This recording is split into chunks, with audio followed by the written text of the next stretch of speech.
बिस्मिल्लाहिर्रहमानिर्रहीम। Mechanical behaviour of material में lecture 3 का सेकंड पार्ट हम स्टार्ट करते हैं। तो हम स्टार्ट लेते हैं हुक्स लॉ से। तो हुक्स लॉ हमने पहले हिस्से में डिस्कस किया, ठीक है, कि हमारे साथ लोड, अप्लाइड लोड और एक्सटेंशन के दरमियान डायरेक्ट रिलेशन है। इस तरह हमारे साथ स्ट्रेस और स्ट्रेन के दरमियान डायरेक्ट रिलेशनशिप है, ठीक है। तो हुक्स लॉ एन आइसोट्रोप, इधर हमारे साथ एन आइसोट्रोपिक मटेरियल है और आइसोट्रोपिक मटेरियल है, ठीक है। मतलब मटेरियल के मुख्तलिफ किस्म अक़साम हैं हमारे साथ। एक को हम एन आइसोट्रोपिक मटेरियल और एक को हम आइसोट्रोपिक मटेरियल कहते हैं, ठीक है। तो एन आइसोट्रोपिक है different material property and different direction. और रियल में हमारे साथ अक्सर मटेरियल एन आइसोट्रोपिक है, क्योंकि अगर हम डायरेक्शन चेंज करते हैं तो डायरेक्शन से उसकी प्रॉपर्टी पे इफेक्ट आएगा, ठीक है। तो एन आइसोट्रोपिक मटेरियल वो है अगर हम डायरेक्शन चेंज करते हैं तो मुख्तलिफ डायरेक्शन में मटेरियल के प्रॉपर्टीज़ मुख्तलिफ होंगे, ठीक है। Thus do not exhibit a unique constant like E as one dimensional case of linear elastic material। इसका मतलब यह है कि E हमारे साथ मटेरियल का E अगर हम एक डायरेक्शन में चेक कर लें तो इसकी वैल्यू एक होगी, अगर डायरेक्शन हम चेंज कर लें तो इसकी E पे फ़र्क आएगा, उसका E हर डायरेक्शन में सेम नहीं होगा। आइसोट्रोपिक मटेरियल है वो property independent of the direction that are measured from. मतलब आइसोट्रोपिक मटेरियल वो डायरेक्शन पे डिपेंड नहीं करता, उसकी प्रॉपर्टी हर डायरेक्शन में सेम होगा। अगर हम डायरेक्शन चेंज करते हैं तो इसकी प्रॉपर्टी पे कोई फ़र्क नहीं आएगा। But the lateral effect can not be ignored, दस अगेन मोर कांस्टेंट एग्जिस्ट, ठीक है। मतलब एनाइसोट्रोपिक मटेरियल में कांस्टेंट ज़्यादा हों, क्योंकि डायरेक्शन से प्रॉपर्टी चेंज होती है तो हमारे साथ सिर्फ एक कांस्टेंट ई नहीं आएगा, कांस्टेंट हमारे साथ एक से ज़्यादा होगी, ठीक है। तो एनाइसोट्रोपिक मटेरियल में हम एक कांस्टेंट यूज़ नहीं कर सकते, कांस्टेंट हमारे साथ एक से ज़्यादा होगी, ठीक है। अब नेक्स्ट स्लाइड की तरफ जाते हैं। तो नेक्स्ट स्लाइड हमारे साथ है generalized Hooke's law. Hooke's law can be generalized to account of multi-axial loading condition as well as material and isotope। multi-axial मतलब कि मुख्तलिफ डायरेक्शन में, x डायरेक्शन में, y डायरेक्शन में लोड अप्लाई होता है z डायरेक्शन में, तो x डायरेक्शन वाले लोड का इफेक्ट y डायरेक्शन वाले से डिफरेंट होगा, y डायरेक्शन वाले लोड का इफेक्ट z डायरेक्शन से डिफरेंट होगा। मतलब हम मुख्तलिफ डायरेक्शन में लोड अप्लाई करते हैं। Recall from the strength of material that stress in one direction से the y direction will cause not only a strain in the y direction but in x and z direction as well. इसका मतलब क्या है, जिस तरह पहले हमने discuss किया, अगर हम टेंसाइल लोड x डायरेक्शन में अप्लाई करते हैं तो एक डायरेक्शन में उसका लेंथ इंक्रीज होगा लेकिन दूसरे डाया भी डिक्रीज होगा। तो अगर एक डायरेक्शन में आप लोड अप्लाई करते हैं तो सिर्फ उस डायरेक्शन में स्ट्रेन प्रोड्यूस नहीं होगा, लेकिन उसका जो परपेंडिकुलर y और z डायरेक्शन है, या इसी केस में आप y डायरेक्शन में लोड अप्लाई करते हैं तो y डायरेक्शन की वजह से x और z डायरेक्शन में भी स्ट्रेन प्रोड्यूस होगा, ठीक है। तो एप्सिलॉन y आप y डायरेक्शन में लोड अप्लाई करते हैं तो एप्सिलॉन y हुक्स लॉ के मुताबिक एप्सिलॉन y बराबर होगा सिग्मा y डिवाइड बाई ई। तो एप्सिलॉन y क्या है, strain and y direction, sigma y क्या है, स्ट्रेस एंड y डायरेक्शन, और ई हमारे साथ क्या है, मॉडुलस ऑफ इलास्टिसिटी। इस तरह इस लोड की वजह से x डायरेक्शन में भी स्ट्रेन प्रोड्यूस होगा और z डायरेक्शन में भी स्ट्रेन प्रोड्यूस होगा। तो E X Z is equal to E Z X is equal to minus nu sigma Y divide by epsilon, और न्यू क्या है, पाइजान रेशो है, पहले मैंने आपको बता दिया, ठीक है, कि न्यू हमारे साथ रेशो है between lateral strain and axial strain. तो लेटरल स्ट्रेन इसमें परपेंडिकुलर जिस डायरेक्शन में आप लोड अप्लाई करते हैं उसका परपेंडिकुलर डायरेक्शन है, ठीक है। Where sigma Y stress acting normal to y plane and in y direction, ठीक है। Epsilon x epsilon y epsilon z corresponding strain in orthogonal direction. इसका मतलब ये है कि epsilon x strain in x direction है, normal strain, epsilon y normal strain in y direction, और epsilon z हमारे साथ normal strain in z direction, ठीक है। इस तरह nu Poisson ratio minus epsilon x divide by epsilon y। अब इसी कंडीशन में स्ट्रेन हमारे साथ हम लोड y डायरेक्शन में अप्लाई करते हैं तो इसलिए एप्सिलॉन y हमने नीचे लिखा है, ठीक है। और एप्सिलॉन x इसका परपेंडिकुलर है। अगर आप x डायरेक्शन में लोड अप्लाई करते तो पाइजान रेशो आप इस तरह लिखेंगे, अगर आप x डायरेक्शन में आप लोड अप्लाई करते तो पाइजान रेशो हमारे साथ होगा minus epsilon y divide by epsilon x, ठीक है। तो आप डायरेक्शन को देखेंगे कि किस डायरेक्शन में आप लोड अप्लाई करते हैं, ठीक है। तो अगर आप x में अप्लाई करते हैं तो हमारे साथ nu is equal to minus epsilon Y Y divide by epsilon x X आ जाएगा, ठीक है। तो और हमारे साथ ई हमारे साथ मॉडुलस ऑफ इलास्टिसिटी है, ठीक है। तो इससे हमें ये पता चला कि अगर हम एक डायरेक्शन में लोड अप्लाई करते हैं उस डायरेक्शन में स्ट्रेन और स्ट्रेसेस प्रोड्यूस नहीं होंगे, बल्कि वाई उसकी जो परपेंडिकुलर डायरेक्शन है अदर, तो उसमें भी स्ट्रेन्स और स्ट्रेसेस प्रोड्यूस होंगे, ठीक है। और ये हमारे साथ जनरलाइज हुक्स लॉ का ग्राफ है। इधर हमारे साथ बॉडी ओरिजिनल बॉडी ये है, ये ओरिजिनल है, ठीक है, ये ओरिजिनल शेप है, ये हमारे साथ ओरिजिनल शेप है, ठीक है, यहाँ तक ये हमारे साथ ओरिजिनल शेप है। जब हम इस पर लोड अप्लाई कर ले, ठीक है, शेयर लोड, ठीक है, तो ये डिफॉर्म होगा। ये हमारे साथ ओरिजिनल ये है, और जब ये डिफॉर्म होता है तो ये इधर ये आता है, ठीक है, ये डिफॉर्म शेप है, ये डिफॉर्म होता है आफ्टर एप्लीकेशन ऑफ लोड, ठीक है। जब ये डिफॉर्म होता है तो ये इस एंगल में अल्फा चेंज आता है, अल्फा, इस तरह इस एंगल में हमारे साथ बीटा चेंज आता है, इस तरह इधर भी हमारे साथ चेंज आता है, जिसको हम d v divide by D x into d x के हैं। डी वी क्या है, डी वी हमारे साथ वी असल में वी हमारे साथ असल में डिस्प्लेसमेंट एंड वाई डायरेक्शन है, और यू हमारे साथ डिस्प्लेसमेंट एंड एक्स डायरेक्शन है। तो वाई डायरेक्शन में जो चेंज आता है वो हमारे साथ डी वी है, और एक्स डायरेक्शन में जो चेंज आता है वो हमारे साथ डी यू है, ठीक है। तो हमारे साथ इधर ये एंगल भी चेंज होता है, इस तरह एंगल इस एंगल में अल्फ़ा चेंज आता है, अल्फ़ा, इसमें जो चेंज आता है इसको हम बीटा से डिनोट करते हैं। और इधर जो ये वाई डायरेक्शन वाला चेंज है, वाई वाला, ठीक है, तो वाई वाला चेंज हम d y divide by D x into d x से डिनोट करते हैं, और एक्स वाला चेंज हम d u divide by d y into d y से डिनोट करते हैं, ठीक है, d v divide by d y into d y से डिनोट करते हैं। तो इस तरफ आपको बताया है कि आप के साथ एक बॉडी है जो स्क्वायर शेप है, इसको हम डिफॉर्म करते हैं तो इसमें मुख्तलिफ़ किस्म के स्ट्रेंस प्रोड्यूस होंगे, एक्स डायरेक्शन में भी और वाई डायरेक्शन में भी। सिर्फ एक डायरेक्शन में स्ट्रेसेस और स्ट्रेन प्रोड्यूस नहीं होते, लेकिन उसका जो परपेंडिकुलर डायरेक्शन है उसमें भी स्ट्रेसेस और स्ट्रेन्स प्रोड्यूस होते हैं, जो हम आगे डिटेल से डिस्कस करते हैं, ठीक है।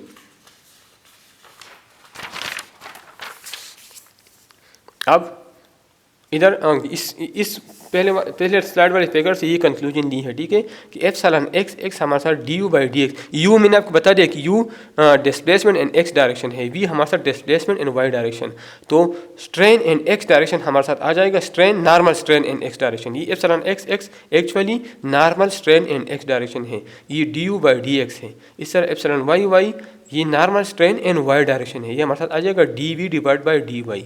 वी हमारे साथ असल में डिस्प्लेसमेंट एंड वाई डायरेक्शन है, तो d v change and displace हो जाएगा अब विद रिस्पेक्ट टू वाई, तो ये हमारे साथ एप्सिलॉन वाई वाई आ जाएगा, ठीक है। और ये हमारे साथ शेयर स्ट्रेन है, तो टेंजेंट अल्फा मैंने आपको बताया कि एक एंगल हमारे साथ अल्फा है और दूसरा बीटा, तो गेमा एक्स वाई हमारे साथ बराबर है tangent alpha plus tangent beta is equal to d v by D x plus d you by d y. Tangent alpha असल में टेंजेंट अल्फा अगर डायग्राम में हम देख ले तो tangent alpha d v by D x के बराबर है, और टेंजेंट बीटा हमारे साथ partial u divide by partial y के बराबर है, ठीक है। तो ये हमारे साथ नॉर्मल स्ट्रेन्स और ये हमारे साथ शेयर स्ट्रेन आ गया, ठीक है। अब आगे हम जाते हैं नेक्स्ट स्लाइड, ठीक है। तो व्हेन इधर लिखा है when multi-axial stresses are applied, the total strain is any given direction is the sum of all strain resulting from each normal and shear stress component for the case of an isotropic material। Isotropic मैंने बता दिया कि इसकी property हर direction में same हो, तो epsilon x x मेरे साथ बराबर है, ये सॉलिड मैकेनिक्स वाले फार्मूले हैं, पहले आप लोगों ने पढ़े हैं, इसका प्रूफ भी मौजूद है, ठीक है। Epsilon x x is equal to sigma x x minus nu sigma y y plus sigma z z divide by E. Epsilon Y y is equal to sigma y y minus nu sigma x x plus sigma x z divide by E. इस तरह sigma z z sorry इस तरह epsilon z z is equal to sigma z z minus nu sigma x x plus sigma y Y divide by E. इस तरह ये तीन हमारे साथ शेयर स्ट्रेन है, अब नॉर्मल स्ट्रेन है, normal strain in x direction, normal strain in y direction और normal strain in z direction. अब shear strain in x y direction gamma x y is equal to tau x y divide by G. Tau x y क्या है, shear stress in x y direction, और G क्या है, modulus of rigidity या shear modulus. इस तरह gamma y z is equal to tau y z divide by G, और gamma z is equal to gamma x Z is equal to tau x z divide by G. ठीक है, तो हमारे साथ अगर isotropic material हो और axial loads हो तो हमारे साथ इसमें 3 किस्म के स्ट्रेसेस और 3 किस्म के स्ट्रेन प्रोड्यूस होंगे। एक्चुअली ये 6 किस्म के स्ट्रेसेस और 6 किस्म के स्ट्रेन है, 9 किस्म के हैं, 9। अगर आपके साथ एक क्यूब आप ले लें तो इस पर टोटल 9 कंपोनेंट आते हैं, लेकिन दो कंपोनेंट साइमेट्रिकल होते हैं, उसको हम सेम लेते हैं तो इसलिए हमारे साथ 6 शेयर वाले कंपोनेंट 3 बनते हैं। ठीक है, एक्चुअली अगर हम एक क्यूब ले लें और इस पर टोटल स्ट्रेसेस और टोटल स्ट्रेन मेजर करते हैं तो 9 कंपोनेंट बनते हैं। 9 में 3 नॉर्मल होते हैं और 6 शेयर होते हैं। ठीक है, लेकिन 6 शेयर में दो आपस में बराबर होते हैं, इसको हम साइमेट्रिक की वजह से सेम लेते हैं, साइमेट्रिक प्रॉपर्टी की वजह से, तो इसलिए हमारे साथ ये 3 बनते हैं। ये नेक्स्ट स्लाइड में आ जाएंगे। ठीक, नेक्स्ट स्लाइड में मैं आपको बताता हूँ कि इस स्लाइड में हमारे साथ, इस स्लाइड को अगर आप इस क्यूब को देख लें, ठीक है, अगर आप क्यूब को देख लें तो क्यूब में हमारे साथ 9 टाइप्स आप स्ट्रेसेस है। ठीक है, स्ट्रेसेस भी 9 होंगे और स्ट्रेन भी 9 होंगे। ठीक है, अगर इसको देख लें तो हमारे साथ ये हमारे साथ सिग्मा वाई वाई है, ये हमारे साथ टा वाई जेड है, और ये हमारा टा एक्स जेड है, और ये हमारे साथ टा वाई जेड है। ये 3 ये हो गई। इस तरह इस स्पेस पे हमारे साथ 3 किस्म के स्ट्रेसेस होंगे, टा एक्स वाई, टा वाई जेड और सिग्मा एक्स एक्स।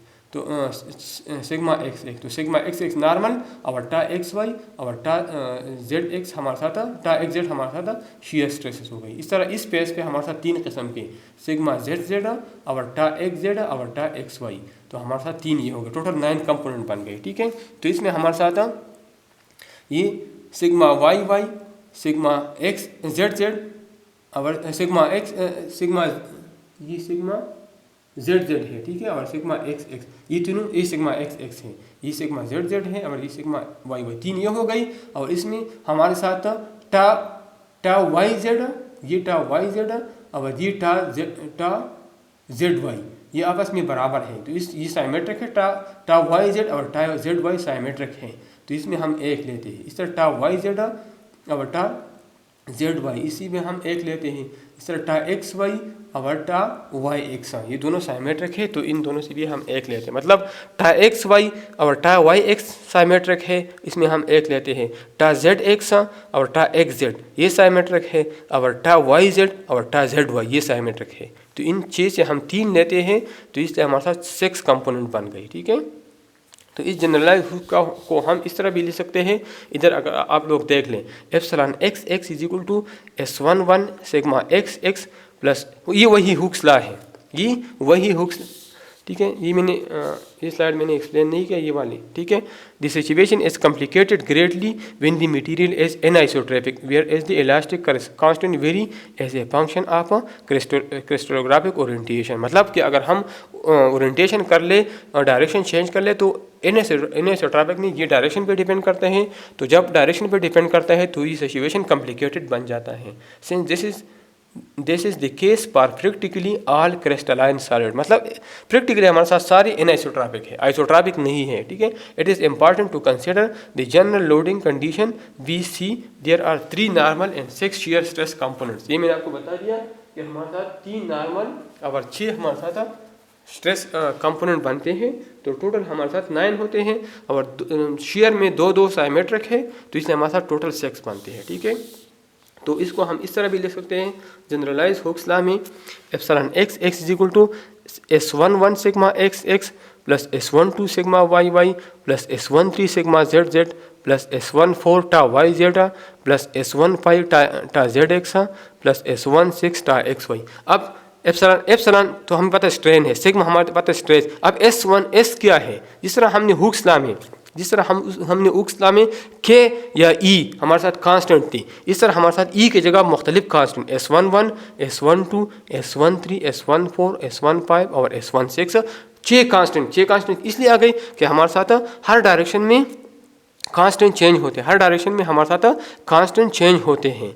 ठीक है, तो हमारे साथ S11 S12 और ये कांस्टेंट है मुख्तलिफ डायरेक्शन में। तो अगर आप नॉर्मल स्ट्रेन एप्सिलॉन एक्स मालूम करते हैं तो हमारे साथ ये फार्मूला आएगा, ठीक है। इस तरह एप्सिलॉन वाई मालूम करते हैं तो इसके कांस्टेंट भी 6 हमारे साथ बनते हैं, S21 sigma x plus S22 sigma y plus S23 sigma z plus S24 tau y Z plus S25 टा जेड एक्स प्लस S2x टा एक्स वाई। ये मुश्किल नहीं, सिर्फ हमारे साथ थोड़ा कॉम्प्लिकेटेड इसलिए बन गया कि हमारे साथ हर डायरेक्शन में स्ट्रेंस की वैल्यू मुख्तलिफ होगी। तो जब स्ट्रेंथ की वैल्यू हमारे साथ मुख्तलिफ होगी तो कांस्टेंट भी चेंज होगी। कांस्टेंट ये S11, S21, S31, S41, इस तरह इसमें S12, S22 ये सारे इस तरह ये सारे हमारे साथ कांस्टेंट हैं। जिस तरह पहले हम ई टर्म यूज़ करते थे यंग मॉडुलस, ठीक है, इस तरह हमारे साथ ये कांस्टेंट है। इस तरह अगर हम स्ट्रेसेस मालूम करते हैं तो stresses sigma x sigma y इसकी भी ये इसी तरह फार्मूलेज बनती C11 epsilon x C12 C13 C14, ठीक है, इस तरह C21 C22 C23 इस तरह इसी में तो ये C हमारे साथ सारे कांस्टेंट हैं और ये हमारे साथ स्ट्रेंस हैं और ये हमारे साथ स्ट्रेसेस हैं। तो 6 किस्म के स्ट्रेसेस हैं और इसकी यही फार्मूले हैं। अब S11 और C11 एक दूसरे के रेसिप्रोकल हैं, ठीक है, मतलब C11 is equal to 1 over S11, C12 is equal to 1 over S12, C13 is equal to 1 over S13, C14 is equal to 1 over S14। ये हमारे साथ कांस्टेंट बनते हैं, ठीक है, कांस्टेंट है। और C और S एक दूसरे की रेसिप्रोकल है, ठीक है। Cij हमारे साथ क्या है, इलास्टिक स्टेपनेसेस है, ठीक है, और Sij इलास्टिक कंप्लायंसेस। ये स्टेपनेस है और ये इलास्टिक कंप्लायंसेस एक दूसरे की रेसिप्रोकल हैं, ठीक है। तो ये हमारे साथ सिर्फ n आइसोट्रोपिक कंडीशन में ये फार्मूले हमारे साथ बन जाते हैं, ठीक है। अब हम नेक्स्ट स्लाइड की तरफ जाते हैं।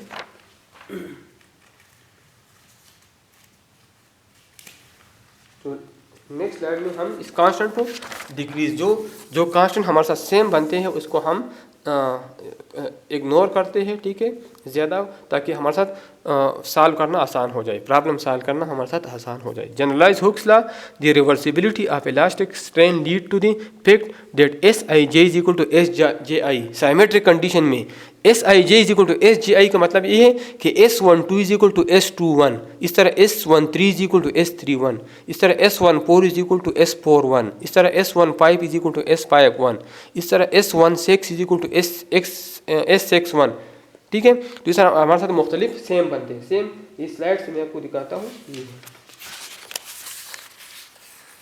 इधर अगर आप लोग देख लें तो ये मेरे साथ S12 है, अगर आपको नज़र आता हो ये मेरे साथ S12 है ये वाला, और ये S21 है। तो इन दो की जगह मैं एक ले आऊँगा, ठीक है, तो एक को मैं ख़त्म करूँगा। इस तरह ये S13 है तो S13 S31 के बराबर होगा।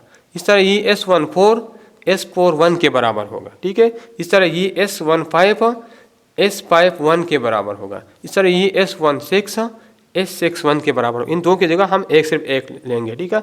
इस तरह S23 S32 के बराबर होगा, S24 S42 के बराबर होगा, S25 S52 के बराबर होगा, S26 S62 के बराबर होगा। इस तरह S34 S43 के बराबर होगा, S35 S53 के बराबर होगा, S36 S63 के बराबर होगा। इसी तरह S45 S54 के बराबर होगा, S46 S64 के बराबर होगा, और S56 S65 के बराबर होगा। और इसी तरह हम इसी में भी ले सकते हैं, ठीक है।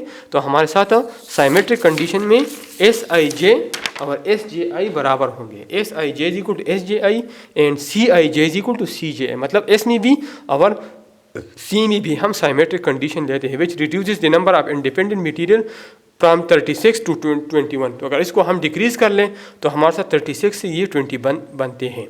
As a result of symmetric condition the number of independent constant decreases further with 9 constant required to describe the elastic response of an orthorhombic crystal, 5 पर हेक्सागोनल एंड ओनली 3 पर क्यूबिक क्रिस्टल। मतलब कि एन आइसोट्रोपिक में हमारे साथ 36 बनते हैं, N isotropic में हमारे साथ 36 कंपोनेंट बनते हैं। टोटल कितने बचे? 36 कंपोनेंट बनते हैं, ठीक है। अगर हम आइसोट्रोपिक कंडीशन मतलब साइमेट्रिक कंडीशन ले लें तो ये हमारे साथ 21 बनते हैं, ठीक है। अगर इससे हम ऑर्थोरोम्बिक क्रिस्टल की तरफ आ जाए तो ऑर्थोरोम्बिक में 29 से हमारे साथ ये 9 बनते हैं, ठीक है।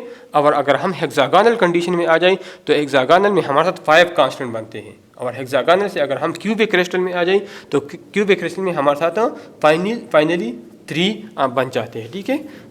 तो for the latter the elastic compliance is reduces, ठीक है। तो हमारे साथ रिड्यूस होता है 3 फाइनली हमारे साथ 3 आते हैं, ठीक है। तो generalize Hooke's law, next slide की तरफ जाते हैं तो वो वाले जीरो ले हैं, ठीक है। जिस तरह मैंने आपको बता दिया ये सारे बराबर है तो जीरो के बराबर ले। It can be shown for the case of cubic crystal that the modulus of elasticity in any given direction may be given by equation 1.14 in term of this 3 independent. ये हमारे साथ फार्मूला है 1/e is equal to S11 minus 2S11 minus S12 minus 1/2S44 L1 square L2 square plus L2 square L3 square plus L1 square L3 square. तो S1 ये तो constant है, compliances है, मैंने आपको बता दिया। और ये L1 L2 और L3 क्या है तो ये डायरेक्शन कोसाइंस है। L1 हमारे साथ direction cosine in x direction है, L2 हमारे साथ डायरेक्शन कोसाइन एन y है और L3 हमारे साथ डायरेक्शन कोसाइन एन z है, ठीक है। तो इस फार्मूले से हम E मालूम कर सकते हैं। अगर हम ये S11 S12 और S44 इस तरह L1 L2 और L3 मालूम हो तो इस फार्मूले से हम E मालूम कर सकते हैं। ये S11 S12 S144 वगैरह और ये डायरेक्शन कोसाइन ये हम मुख्तलिफ टेबल से मालूम कर सकते हैं, ठीक है। तो अगर हम टेबल से ये मालूम कर लें तो हम E यानी यंग मॉडुलस या मॉडुलस ऑफ इलास्टिसिटी आसानी से मालूम कर सकते हैं, ठीक है। अब हम नेक्स्ट स्लाइड की तरफ जाते हैं। ये टेबल इधर हमारे साथ ये टेबल्स मौजूद है, ठीक है। और इसमें एक एग्जाम्पल है, एग्जाम्पल 1.2, ठीक है। ये बुक में मौजूद है, ठीक है। Compare the modulus of elasticity for tungsten and iron in the 110 direction. ये 110 डायरेक्शन 111 डायरेक्शन, ठीक है, 010 डायरेक्शन, ये मुख्तलिफ किस्म डायरेक्शन हम नेक्स्ट लेक्चर में ये डिस्कस करेंगे। आगे लेक्चर्स में इसका डिटेल आ जाएगा, ठीक है। अभी तक हमने ये नहीं पढ़े हैं, ठीक है। From table 1.2 and 1.3 we obtain the necessary information. इधर है कि यंग मॉडुलस टंगस्टन के लिए मालूम कर लें और आयरन के लिए मालूम कर लें, ठीक है। तो हमारे साथ ये टेबल अगर आप लोग देख लें तो इसमें 100 डायरेक्शन में L1 L2 और L3 मैंने बताया ये डायरेक्शन कोसाइंस है, ठीक है। डायरेक्शन कोसाइंस पर principal direction in cubic letters, ठीक है। तो 100 डायरेक्शन में L1 हमारे साथ 1 है, L2 हमारे साथ 0 है और L3 भी हमारे साथ 0 है। 110 डायरेक्शन में L1 हमारे साथ 1 डिवाइड बाई √2 है, L2 हमारे साथ 1 बाई √2 है और L3 हमारे साथ 0 है। इस तरह 111 डायरेक्शन में L1 L2 और L3 की वैल्यू सेम है जो कि बराबर है 1 डिवाइड बाई √3 का, ठीक है। इस तरह दूसरे टेबल से हम S11 S12 S44 और C11 C22 और C44 मालूम कर सकते हैं, ठीक है। इधर अगर आप मुख्तलिफ मटीरियल्स हैं और इसकी C11 C12 C44 इस तरह S11 S12 और S44 हम मालूम कर सकते हैं। तो अगर ये चीज़ें हमें मालूम हो तो पिछले फार्मूले से हम E आसानी से मालूम कर सकते हैं। तो इधर आप लोग देख लें नेक्स्ट स्लाइड में। तो नेक्स्ट स्लाइड में हमारे साथ E मालूम करना है। पहले हम टंगस्टन के लिए मालूम करते हैं 110 डायरेक्शन में, ठीक है। E मालूम करना है 110 डायरेक्शन में। तो 110 डायरेक्शन में पिछले वाले टेबल से अगर हम सारी वैल्यू मालूम कर सकते हैं तो फार्मूला कौन सा है? फार्मूला हमारे साथ है 1/e S11। तो S11 हम मालूम करते हैं तो टेबल से पिछले वाले टेबल से अगर हम S11 चेक कर लें तो S11 हमारे साथ है 110 डायरेक्शन में। पहले हम ये वैल्यू नोट करते हैं 110 डायरेक्शन में L1 है 1/√2 और L2 है 1/√2, L3 हमारे साथ 0 है। L1 हमारे साथ है 1/√2 और L1 और L2 बराबर है और L3 हमारे साथ 0 है, L3 हमारे साथ 0 है। इस तरह हम उस टेबल को अगर हम देख लें तो हम उस टेबल से S11 S12 और S44 भी मालूम कर सकते हैं, ठीक है। ये हमारे साथ L11 और L2 बराबर है 1/√2 का और L3 हमारे साथ बराबर है 0 का, ठीक है। तो ये मैंने लिख ली, ठीक है। अब दूसरी टेबल से, इस टेबल से मैं टंगस्टन के लिए इधर देख लो, ये हमारे साथ ये टंगस्टन है तो इसके लिए मैं S11 0.26 है, S12 -0.07 है और S44 0.66 है। तो बस यही ची वैल्यूज है और सिर्फ फार्मूले में पुट करना है, ठीक है। तो ये ची वैल्यू आप मालूम कर लें और आप इस फार्मूले में पुट कर लें, ठीक है। तो दोनों टेबल मौजूद हैं, दोनों टेबल से आप आसानी से L1, L2, L3, इस तरह S11, S12 और S44 की वैल्यू मालूम कर लें और आसानी से आप E मालूम कर सकते हैं। और इसी तरीके से आप आयरन के लिए कर लें, तो आयरन के लिए भी L1, L2, L3 तो सेम है, सिर्फ उधर दूसरे टेबल में जाएं और इससे आयरन के लिए आप S11, S12 और S44 मालूम कर लें। तो इस टेबल को आप देख लें, टेबल आपके साथ है और इसमें आप आयरन, ये आयरन है, ठीक है, टेबल में हमारे साथ ये आयरन है, ये वाला, ठीक है। तो इस आयरन से हमारे साथ S11 बराबर है 0.80 का, S12 बराबर है -0.28 का और S44 बराबर है 0.86 का, ठीक है। तो आप टंगस्टन के लिए भी ई मालूम कर सकते हैं और आप आयरन के लिए भी ई मालूम कर सकते हैं, ठीक है। तो इसी के साथ हमारा लेक्चर 3 ख़त्म हो गया।